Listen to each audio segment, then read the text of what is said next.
21 years after the United States started its war on terror, what has it achieved? Hello, I'm Eland, and this is The Heat.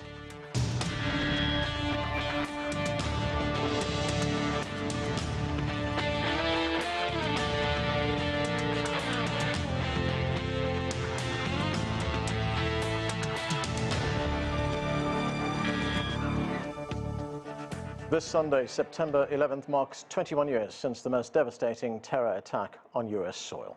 Nearly 3,000 people were killed at the hands of terrorists in New York, Washington, D.C., and a fourth plane which crashed into a Pennsylvania field. More than 2 decades of U.S. overseas military intervention followed at enormous human and financial cost.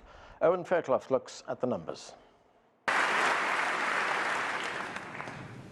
Our war on terror begins with Al-Qaeda, but it does not end there. It will not end until every terrorist group of global reach has been found, stopped, and defeated. But that war on terror to avenge the 9/11 attacks did end. Last night in Kabul, the United States ended 20 years of war in Afghanistan, the longest war in American history.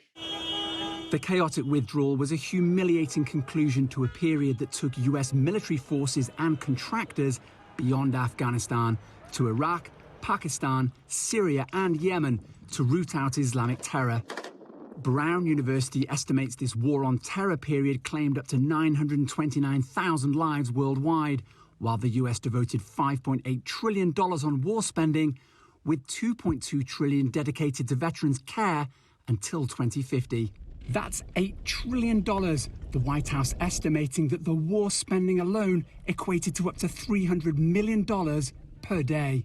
And to put that in historic context, the US spent a mere $4.7 trillion in today's dollars during the 3 years and 9 months it was engaged in fighting the Second World War across multiple fronts, from Europe to the Pacific, and memorialized here in Washington, D.C.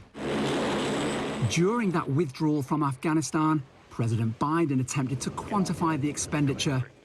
Our only vital national interest in Afghanistan remains today what it has always been: preventing a terrorist attack on America's homeland. And by that measure, there has been nothing on the scale of 9/11, though there have been scores of atrocities investigated as terror attacks, including the 2015 massacre of 14 people in California by a husband and wife who had discussed jihad, though their exact motive has never been established.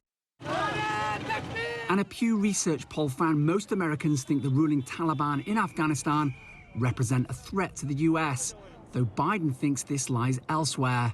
There's a greater danger from ISIS and Al-Qaeda and all these affiliates in other countries by far than there is from Afghanistan.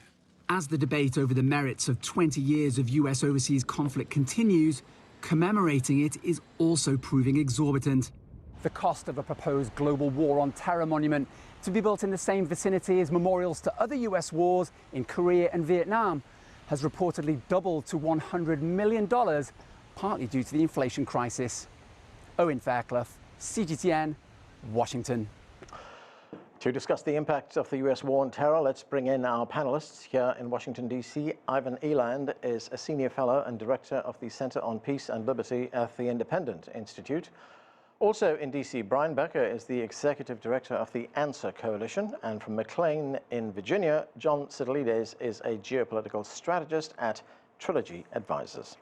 Thank you, everyone, for being with us. Eland, let me start with you. As we heard, the war on terror began in Afghanistan in the aftermath of the 9/11 attacks, but rapidly expanded to other parts of the world. In some instances, it involved invasions of countries. We saw the invasion of Iraq, which was based on a false pretext and false accusations. You've written extensively about this. You also point out that Sudan, North Korea, Syria, they joined Iran as sponsors of global terrorism. What is your sense of this war on terror and what it has achieved thus far? Well, I think it's been an abject failure. I mean, we're still fighting in most of these places.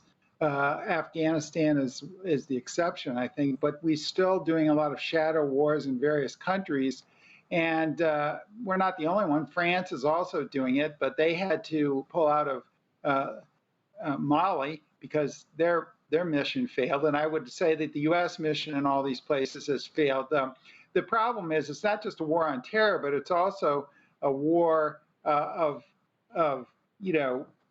development, more or less. We're still trying to convert some of these countries to democracy, and that really has to be done organically. It has to bubble up from the bottom. And in Afghanistan, Iraq, Libya, they've all been failures, and we've left the countries a mess. And so I think it would be a good idea if we really reconsider this war after the expenses that you just mentioned and all the deaths that have happened, both of U.S. Service people and, of course, mostly in the countries that we've conducted the wars in. Ivan, as you point out, there were many aims in this war. One was to root out terrorism. Of course, the other that you pointed out was to try and get these countries to adopt a democracy in the U.S. image. But it wasn't a clearly defined war, was it? Was it the U.S. has been at war with many countries? Was it an excuse for the U.S. to attack any country that did not obey its particular diktat? Was it more about politics than about national security? Well, I think certainly I'm not saying that it didn't start out by national security. I mean, 9/11 was a very traumatic event, and I think that the American people put pressure on George W. Bush to do something. The problem is he did too much. He did the exact thing that was causing the terrorism in the first place. Bin Laden kept complaining about U.S. interventionism in the Middle East, but of course, Bush didn't pay attention to him. He said, they're attacking our freedoms, which was not true. And Osama bin Laden became very irate at that. And he said, well, then why am I not attacking Sweden, which is a free country? So this was decided that he was going to use the 9/11 attacks to go after Saddam Hussein. And I've never really been able, and I don't think anybody else has really been able to discern why he did that. All the other excuses, weapons of mass destruction, alleged links between Al-Qaeda and Saddam Hussein, and also to promote democracy, none of those seem to really hold water. So I think they just went big, and he said right in that speech that you quoted there, terrorists of a global reach, we're going to get them all. And I thought at the time, and I'm still thinking that that's just an open-ended invitation. And these resolutions that Congress passed, they're not terribly broad, but they just simply ignored them and went wherever they wanted to. Right. And they were supposed to go after Al-Qaeda and be done with it. But of course, they went much further than that. I think that was very intentional, especially when they really wanted to go into Iraq. And they used the 9/11 to get there, and they diverted. In fact, they diverted attention from getting Bin Laden and the other Al Qaeda people so that they go into Iraq. All right, at this stage, we welcome to the show Ambassador Omar Samad. He is a former Afghan ambassador to France and Canada, and he is the non-resident senior fellow with the Atlantic Council's South Asia Center. Ambassador, glad you could join us. Great to see you. We're talking about the war on terror, which began in Afghanistan, in your country, began right after the 9/11 attacks. The goal, of course, was to drive out Al-Qaeda and to make sure that Afghanistan would never again be used as a launch pad for another attack. The war started, it became an occupation. The United States was there for 20 years. What is your assessment of the war on terror in Afghanistan and what it did to that country? Well, 20 years is a very long time to begin with. Afghans thought that this would end sooner.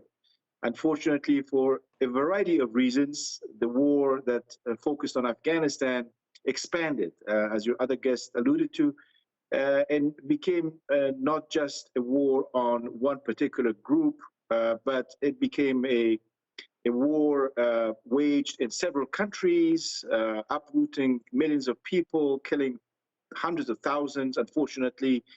And in Afghanistan, and as you know, we think that more than 250,000 Afghans, not counting the Taliban, because we really do not know how many of them died, have died over the last 20 years.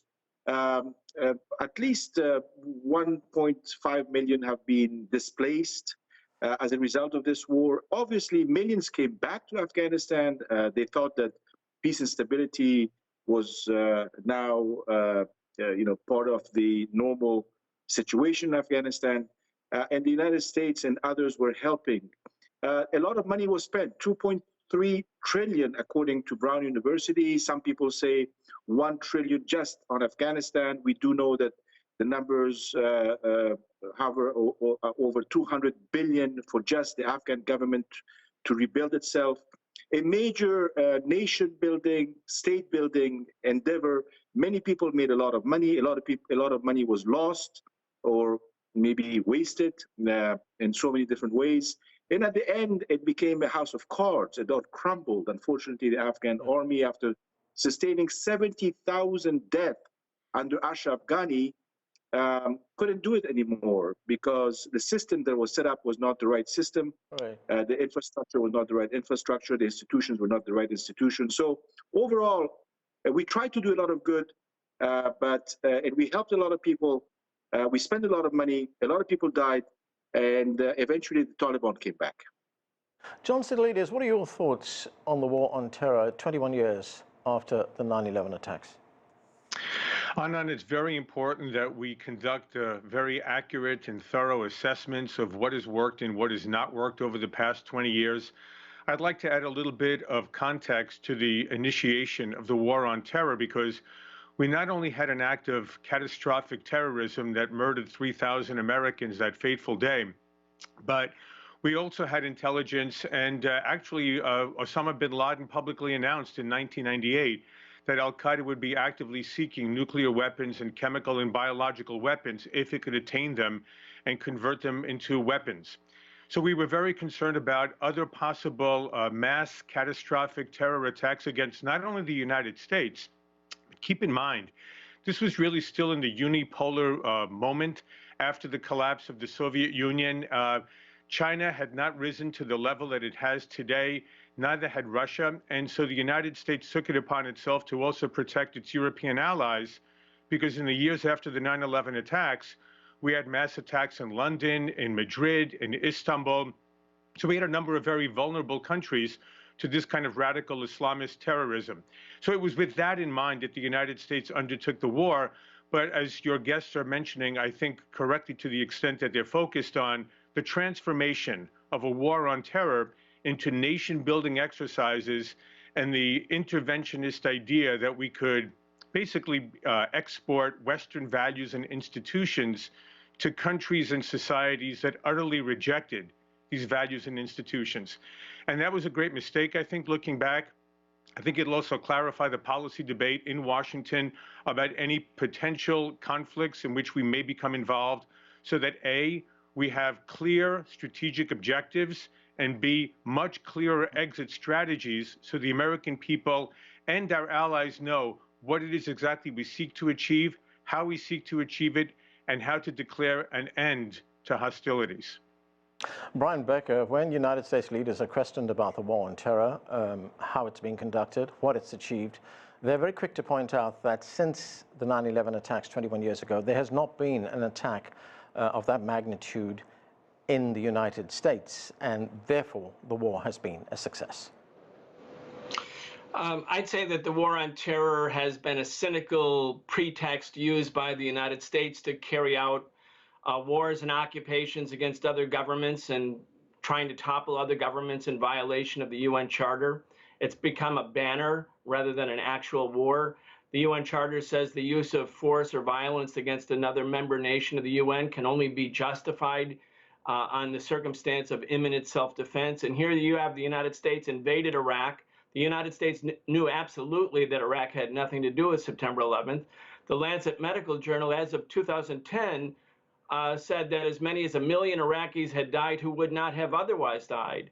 That's not counting the wars in Yemen, the drone attacks against the people in Somalia, the war in Libya, again, all under the pretext of the war on terror, where NATO bombed and destroyed a sovereign government. The U.S. wasn't trying to build democracy in Libya. They were trying to destroy a government and take over a country where the country in Africa that had the largest oil reserves.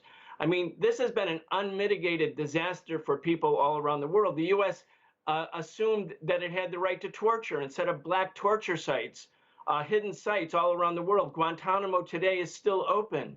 Guantanamo has been labeled by the United Nations as a torture center. So I'd say the U.S. cynically used the terrible events on September 11th, and I lived right by the World Trade Center. I had friends in the World Trade Center. I know about the grief and the rage and the anger, but this was George W. Bush and the neocons using this terrible tragedy, this terrible attack, to carry out a new foreign policy, a very aggressive foreign policy, where the U.S. was going to take out those governments in the world, in resource-rich parts of the world, that were, products of the anti-colonial period. So I think this is a cynical pretext. It's been an unmitigated disaster. The only thing it succeeded in is killing a lot of people and making some people very, very rich. It's been very, very good for the U.S. military-industrial complex.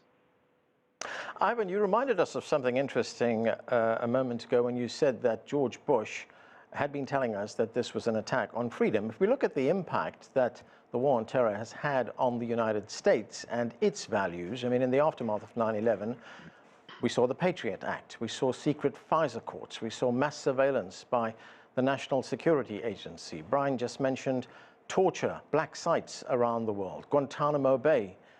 That had a big impact on the United States itself and compromised United States values, didn't it?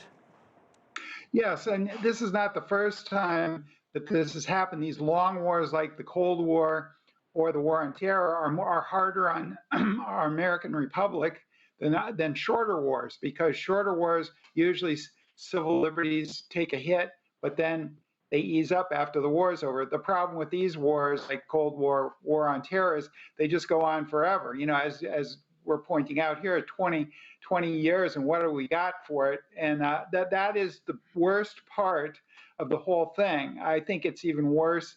Well, certainly the people dying is probably the worst, but the second worst part is what it's done to our republic. And Americans, the founding generation of America, knew that war was bad for republics, and they turned them into more centralized government. And the current generation of American leaders and probably future generations will have a hard time, remembering that as well. So this is a major problem, especially when you have an attack on your own soil. And yes, the torture, the surveillance, the violation of habeas corpus, which is your right to challenge detention, all that went up in flames with the War on Terror. Ambassador Samad, you were talking a moment ago about the Brown University reports on the War on Terror. The latest report tells us that the War on Terror claimed 900,000 lives, and some estimates say the war in Afghanistan killed 250,000 people, of which something like 20% were civilians. So, as we heard, that war against terror in Afghanistan evolved into nation building. What did it do to Afghan society? Well, Afghan society today is so fragmented, and I cannot even describe the fragmentation that we underwent over the last 20 years, especially under Ashraf Ghani. No one trusts anyone anymore. Obviously, the Taliban are in control and are imposing their will, at times by force, but the country is under the control of one group after decades, and has some level of security and safety, even though Daesh, ISK is still a threat, and there are other outfits, including the ones that our neighbors fear. But Afghan society has changed in some positive ways, but also in very negative ways.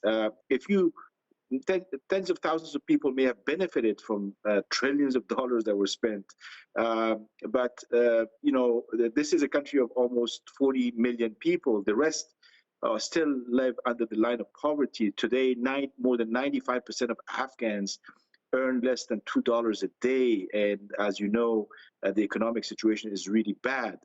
So if you look at the long-term perspective, all those efforts amounted to something that was not sustainable. The foundations were weak, the infrastructures crumbled or were not properly built.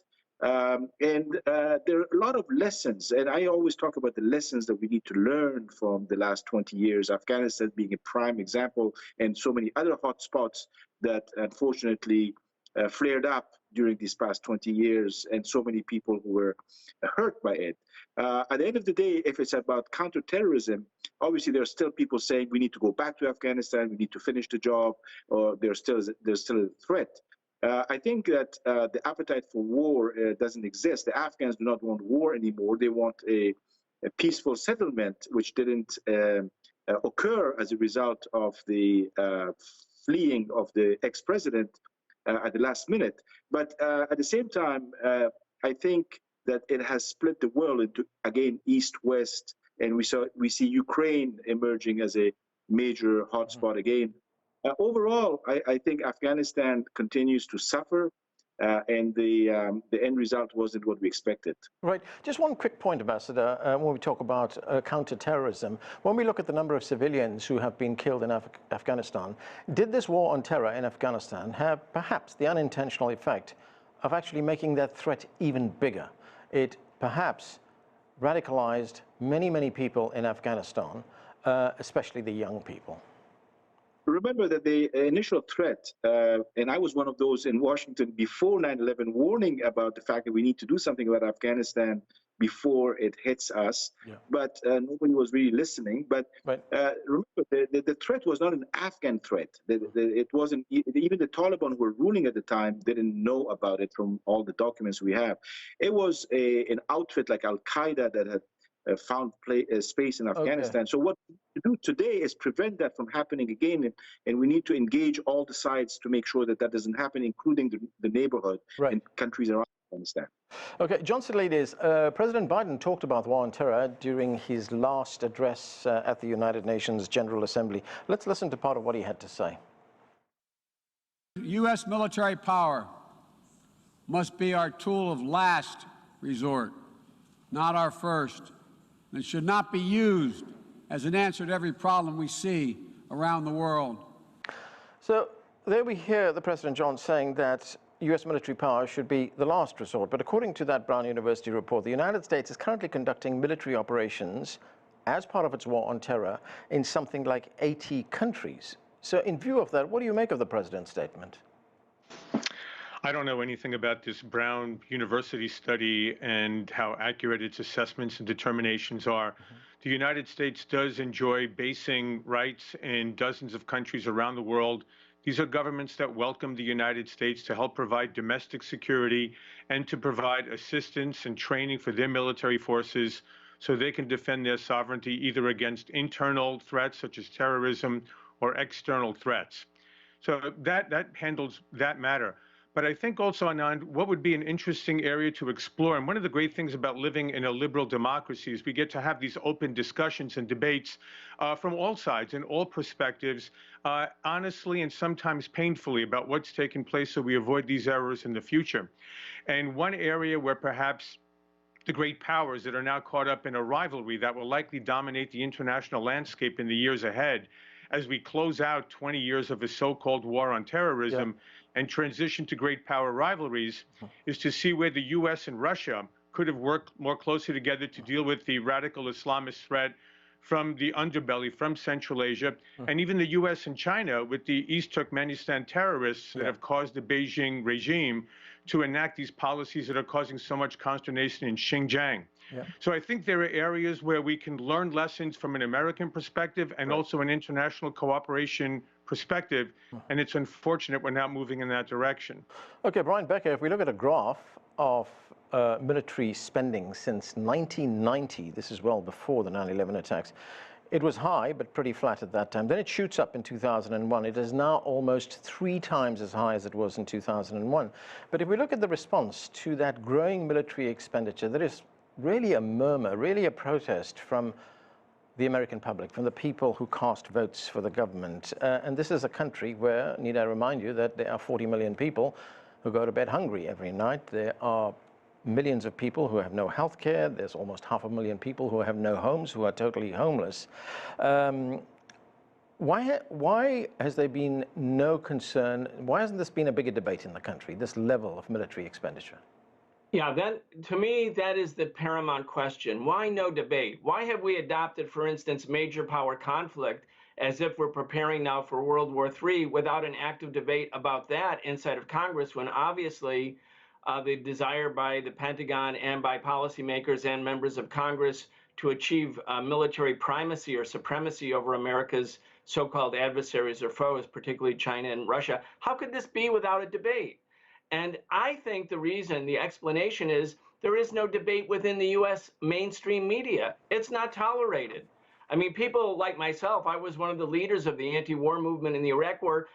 25 years ago, we could get on network TV. We were on CNN. We were on cable network news. But starting with the Iraq War and after September 11th, the voices of people opposed to the accelerating trend towards militarization have been basically muted. And inside Congress, even the liberals, even like Bernie Sanders or AOC or the Squad, there's hardly a murmur from them, because if you stand up against the U.S. military industrial complex and its dominance over the political life in this country, you're considered either weak on defense or possibly a traitor or possibly a proxy for foreign adversaries. There's kind of a pro-war, pro-military spending witch hunt in this country that makes debate very unlikely. And as a consequence, the people of this country, who are, as you've said, really suffering very deep, profound economic problems, they're not entitled to a debate. And that's part of the role, I think, of the anti-war movement, is to try, in spite of all of the odds, to instigate or have a debate, because when you spend almost $1 trillion a year, every year, that's what the U.S. is spending on military, and it's growing because of the Ukraine conflict, this incentivizes more war, because you make big money. It's one of the big sectors of the economy, is to build more weapons, more missiles, more bombs, and send troops into faraway places for more wars. If that's a form of incentive for business, that means war is more likely. That's why we need a debate. And unfortunately, there's no debate. We say we're a free society, we're an open democracy. Why is there no debate on this, the most vital of all questions? Okay, and that's where we have to leave it. Time has caught up with us. Thank you to all of you for being with us. And that is it for this edition of The Heat. I'm Anand Naidu in Washington, D.C. Thank you for watching.